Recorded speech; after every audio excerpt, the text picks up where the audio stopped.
double pierce. Now, another exercise for the double pierce, this is a little bit more of an engaging one where we're going to put together both its offensive and defensive capacity.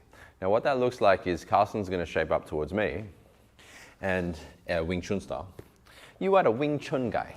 Okay, so what he's going to do is actually we'll do it from hands down. Because the movement is coming from low, we're going to do it from hands down, you know. You can have your hands like this. Look, if something's kicked off already, you should be bringing your hands up, but this is once again an exercise to develop a skill, right?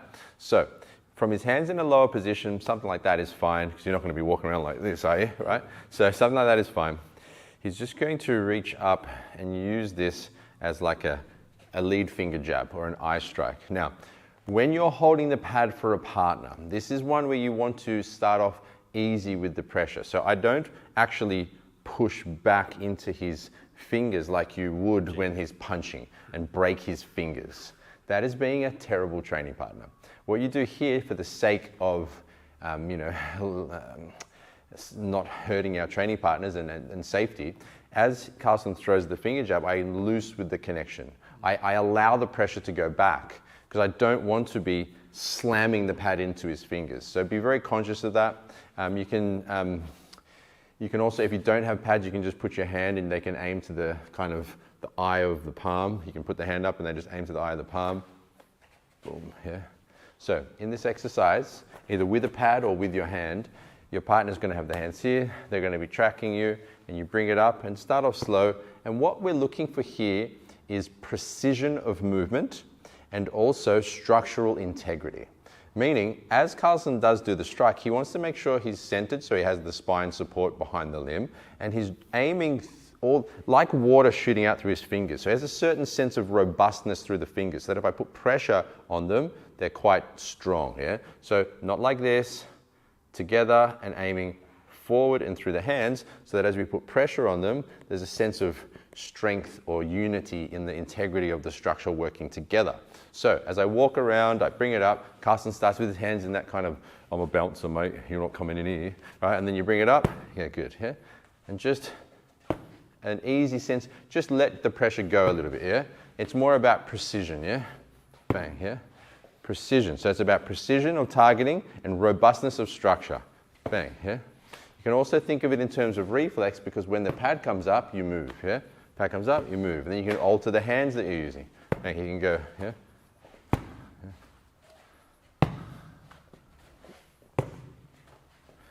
Simple exercise. Now, from there, you can start to add to it in the sense that I'm the opponent, and then from here, I can start to reach through, and you can use the finger strike as a defensive movement now. So it's like I'm going through to strike him, and he blocks with it. Now, the difference here with this is that you will have a certain angle from the elbow according to where the strike's coming from.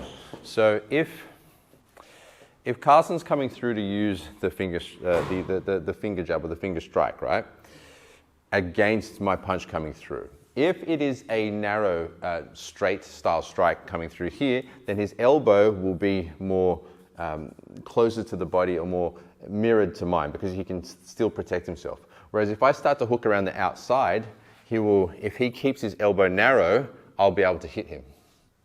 So he'll need to mirror the actual angle of the elbow in order to make sure he doesn't get hit. So that's where there's a little bit of variation. So if I show you from the front, if a strike's coming more straight down this line, I could still just go straight through. If it was coming more curved around the outside, I'd need to angle my elbow in a way to prevent that strike from coming through and hitting me. So it could change from something more narrow to something more wide. Narrow to wide, according to the strike of the opponent. So you can start off with just the lead finger jabs, yeah? Or the double pierce, it's called. Hands down by the side, bouncer position, yeah? And then not applying too much pressure, because once again, we don't want to break each other's fingers. And then you can apply this strike as well. So then he has to use that as a defense too, yeah? Even with this side as well, it could be used coming through. Coming through, coming through. Be careful as well of your training partner's eyes if you're the one throwing them. Maybe aim lower around the chin or the throat. Just use the chin as a good guideline, because you're not going to break their chin with your finger, yeah? But you could damage their eye with your finger, yeah?